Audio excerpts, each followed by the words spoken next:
उसी समय शरीर छोड़ दिया ना। तो माया ने देखा अभी तो मेरी दाल नहीं गलेगी, इसलिए उसने फट से प्रकृति से हाथ मिला लिया जगदम्बा से, और जगदम्बा से दोस्ती कर ली। अब दोनों मिलकर के पावरफुल हो गए। अब वो ऐसा प्लान बनाते हैं वर्ष वर्ष कि अंत में वो प्लानिंग उनकी सफल हो जाएगी। इतनी सफल हो जाएगी कि सारी दुनिया को विरोधी बनाए देंगे। इतना विरोधी बनाएंगे, अखबारों के आधार पर,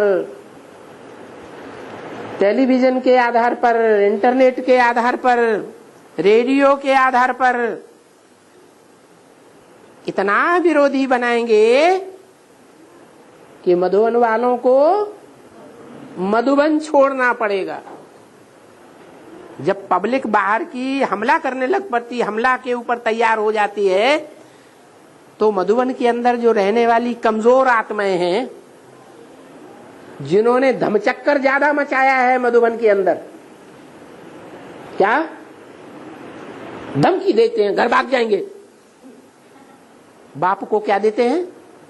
धमकी देते हैं, हम यहां नहीं ठहरेंगे, हम ये कर देंगे, हम वो कर देंगे, आपस में लड़ते हैं। तो ऐसी आत्माएं जो कमजोर हैं वो भाग खड़ी होती है, और उनको देख करके दूसरे भी भाग खड़े होते हैं। सब भाग जाएंगे। जैसे आदि में हुआ था, एक आत्मा एक तरफ और सारी ब्रह्मांड दुनिया की आत्माएं दूसरी तरफ हो गई थी। इतना विरोधाभास संसार में पैदा हो गया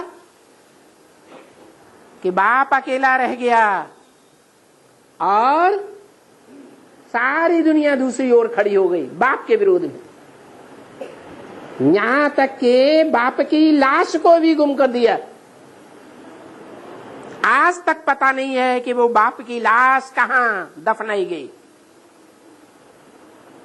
तो जो आदि में हुआ वही अंत में भी होता है।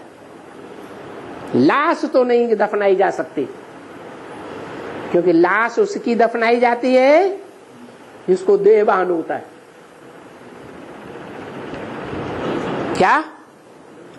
जिसका देहभान खत्म हो गया, बाप को याद करते करते बाप समान निर्विकारी बन गया, निराकारी बन गया, उसकी लाश खत्म होने का सवाल ही पैदा नहीं होता। तो लाश तो खत्म नहीं होती है, लेकिन जो और आत्माएं हैं दुनिया की, वो विरोधी तो बन सकती हैं। तो बाप का घर छोड़ करके विरोधी बन जाती हैं। दुनिया को ये विश्वास बैठ जाता है कि इन्होंने घर छोड़ दिया बाप का, जिसको ये बाप कहते थे। माना बाप आया ही नहीं, ये अभी तक झूठ बोलते थे। तो मधुबन वालों को क्या करना पड़ेगा? मधुबन छोड़ना पड़ेगा, और ज्ञान सरोवर वालों को ज्ञान सरोवर छोड़ना पड़ेगा। ज्ञान सरोवर वो स्थूल ज्ञान सरोवर नहीं। क्या? ज्ञान सरोवर माने चैतन्य ज्ञान मान सरोवर। कौन? संगठन नहीं, बाप। बाप और बाप का संगठन। कौन सा संगठन? ज्ञानमान सरोवर। जिस संगठन में बाप स्पष्ट दिखाई देता है,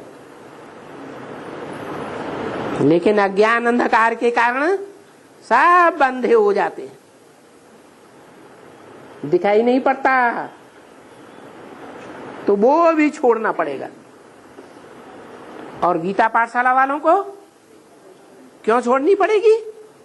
क्योंकि गीता पाठशाला वाले, गीता पाठशाला में आने वाले स्टूडेंट्स को ताकतवर समझते हैं, या मिनी मधुबन में जाने वाले स्टूडेंट्स को ताकतवर समझते हैं।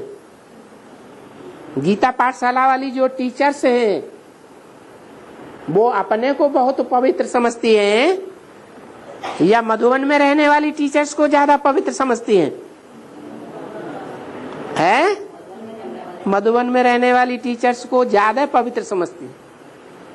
तो वो वाइब्रेशन ही गीता पाठशालाओं का ऐसा इंफीरियरिटी कम्प्लेक्स वाला बन जाता है कि मधुबन वाले जब मधुबन छोड़ के भागेंगे तो गीता पाठशाला वाले तो स्वतः ही कमजोर हो जाते हैं। वो भी छोड़ छोड़ करके, जिनको पता चलता जाएगा कि बाप